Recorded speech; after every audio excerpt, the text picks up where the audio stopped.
question, Shivam, is what does diversity mean to me? So, what it means to me is that one is able to identify whomever one deals with or works for me or whatever it may be by their skill set and by their ability and not by their color, their ethnicity, their religion, or anything such as that. So, what it means is that we are colorblind and we're ethnicity blind and we are religion blind. We look at somebody as a person who can do a particular job, and we're not going to say, are you green or white, and will that influence how you would change your opinions and your answers. So the second one you've asked is, how does diversity impact the future growth of America? Well, it impacts it enormously because as we have more people come who are more diverse, particularly as we have greater numbers of certain groups that have moved in. So let's take, for example, the Hispanic community.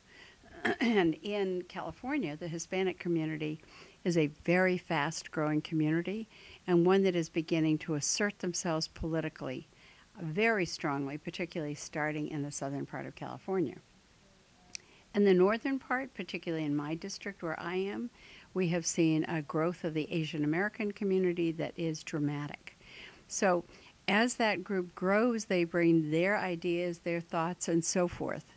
And eventually, I think, however, that there will be one giant melting pot.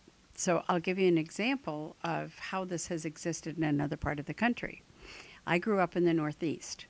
There were many people who came in. They came in from Ireland, from England. They came in eventually from Poland, from England, from Germany. And at the beginning, everyone decided to put themselves into a little area. They put themselves into Little Italy. They put themselves into South Boston in certain areas. However, as you go to Boston now, 100 years later, you would hardly know where somebody came from, what their background was.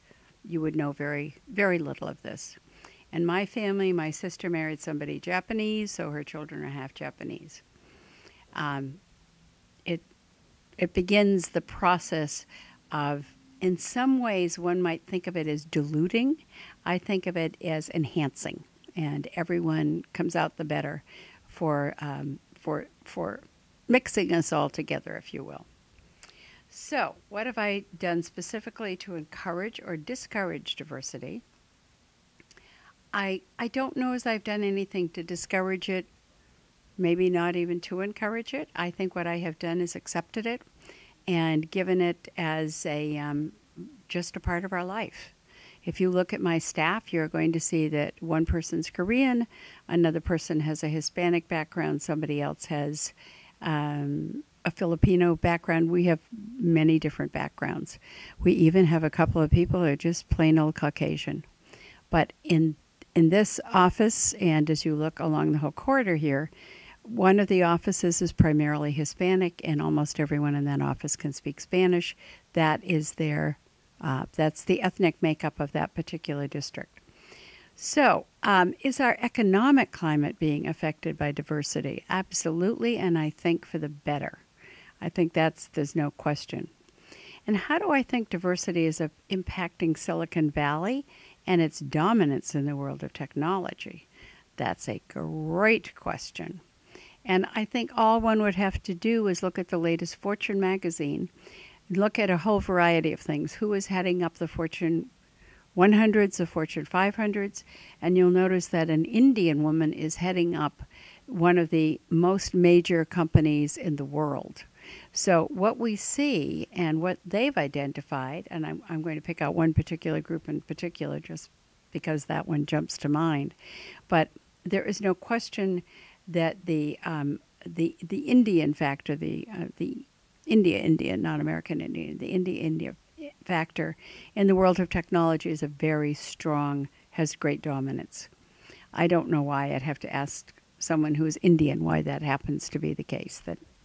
That's an area that we see great dominance. Can diversity be a problem? Of course diversity can be a problem. You mentioned you talked to Madison Wynn, didn't you? Madison discovered it was quite a problem. She discovered it was a problem because right within her own ethnic group, they disagreed about something. And she was accused of not being enough of whatever group it was that she represented. I think right now we're seeing that with President Obama. Some people who have said, well, you're not African American enough for the African American population. And, and people find that troubling. But what I think we're going to see, so you've asked for a one-line awesome summary. I am going to say that in 100 years, you will look in this valley and other parts of the United States, and I hope we don't look all the same because I like the differences, but I think you're going to see that there has been a blend and there has been a mixing, and that eventually, just as I see in the northeast part of the country, everyone is going to not only fit in together, but everyone will be advantaged from this great melting pot that has particularly come together in the Silicon Valley.